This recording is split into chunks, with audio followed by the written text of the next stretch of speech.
Paris में अपने ready to where show में मरीन सेरे ने वो कलेक्शन पेश किया जो असल में नया नहीं था। बहुत सारे लुक्स अपसाइकल्ड फैब्रिक से तैयार किए गए थे, जैसे कि तौलिए और स्कार्फ। जैसे कि ये वाला है। मरीन के गोदाम में ये माल कुछ ही दिन पहले पहुंचा था। उनका वेयर हाउस इस्तेमाल हुए कपड़ों के गट्ठरों से भरा पड़ा है, जिनसे वो प्रेरणा लेती हैं। असल में मैं एक और स्कर्ट नहीं बनाना चाहती हूँ। इतना कुछ तो है हमारे पास। जब मैं पहली बार एक गोदाम में गई जो इससे 100 गुना ज्यादा बड़ा था, तो वाकई ये महसूस हुआ।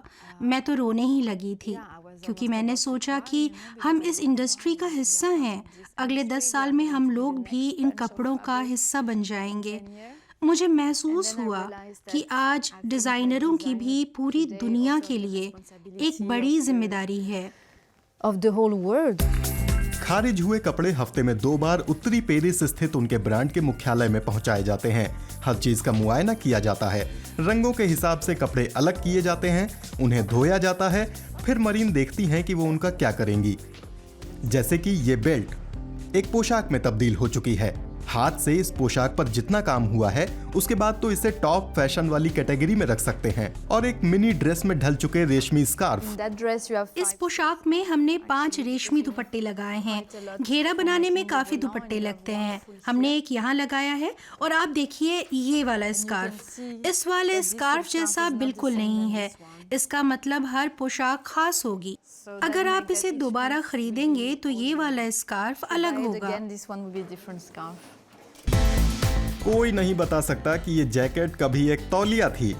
कपड़े की लाइफ साइकिल के बारे में सूचना देने के लिए मरीन ने अपने लेबल के भीतर लाइंस भी बनाई हैं।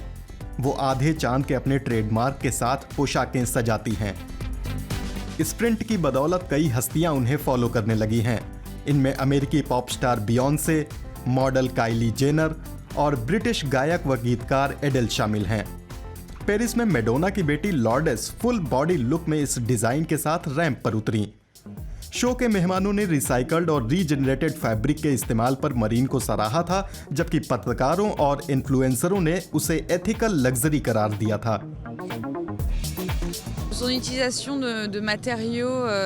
वो इन चिंदियों का इस्तेमाल करती हैं जिनकी समाज को ज़रूरत नहीं रह जाती है, और उन्हें नए कपड़ों में ढाल देती हैं। वे अल्ट्रा कूल, अल्ट्रा मॉडर्न और अल्ट्रा न्यू होते हैं।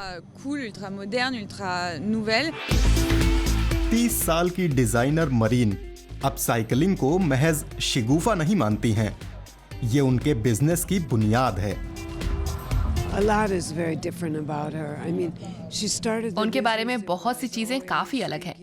उन्होंने हमेशा इकोलॉजी, अपसाइक्लिंग और अपने ढंग से काम करने के बारे में सोचते हुए बिजनेस शुरू किया। वो फ्यूचरिस्टिक हैं। अब मरीन सेरे दूसरे ढंग से कपड़े तैयार करने की कल्पना भी नहीं कर सकती।